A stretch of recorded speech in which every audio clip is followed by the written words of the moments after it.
घड्याच्या समोरची बटन दाबून प्रचंड मताने विजय कराल असे आणि ज्याप्रमाणे भगवान बिरसा मुंडाने आपलं नाव अमर केलं आहे तसा आपण सुद्धा बाबासाहेबांचं थोर पुरुषांचं चांगलं कार्य कराल आणि आमच्या घड्याळ चिन्हाला एक मतदान करून निवडून द्याल असे आपल्याकडून आशा व्यक्त करतो। पालिकेच्या निवडणुका काही दिवस महानगरपालिकेच्या निवडणुका होणार आहेत। याच पार्श्वभूमीवर नवाब मलिक यांची निरीक्षक म्हणून मुंबई या ठिकाणी नियुक्ती केल्यानंतर आशिष शेलारांनी नाराजी व्यक्त केली आहे आणि जर नवाब मलिक यांच्याकडे जबाबदारी असेल तर आम्ही राष्ट्रवादीमध्ये युती करणार। नवाब मलिक आमचे ज्येष्ठ सहकारी आहे आणि त्यांचा जे काही न्यायिक प्रक्रिया आहे त्यामध्ये अजून कुठेही ते दोषी आहे असा कुठेही सिद्ध झालेला नाही आणि त्यामुळे आम्ही त्यावर अधिक काही कोणी काय बोलले भाष्य करणार नाही।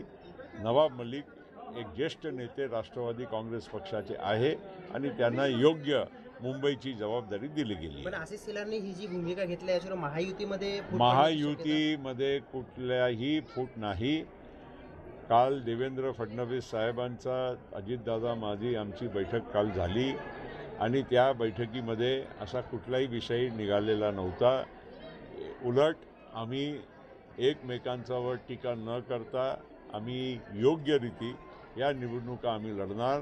जिथे शक्य आहे तिथे आम्ही युतीसुद्धा करणार आणि आमच्या महायुती भक्कम आहे महाराष्ट्र आणि देशामध्ये प्राईम मिनिस्टर नरेंद्र मोदींच्या नेतृत्वाने। सर चिखली शहरामध्ये एका उमेदवाराला तुम्ही जी उमेदवारी दिली त्यांना आपल्या पत्नीला पेट्रोल टाकून जिवंत जाळण्याचा प्रयत्न केला असं त्याच्यावर आरोप। बघा व्यक्तिगत कोणी काय केलं असेल मला जानकारी नाही आणि त्यामुळे मला आणि कोणी चुकीचा केला असेल त्यांना शिक्षा झाली पाहिजे।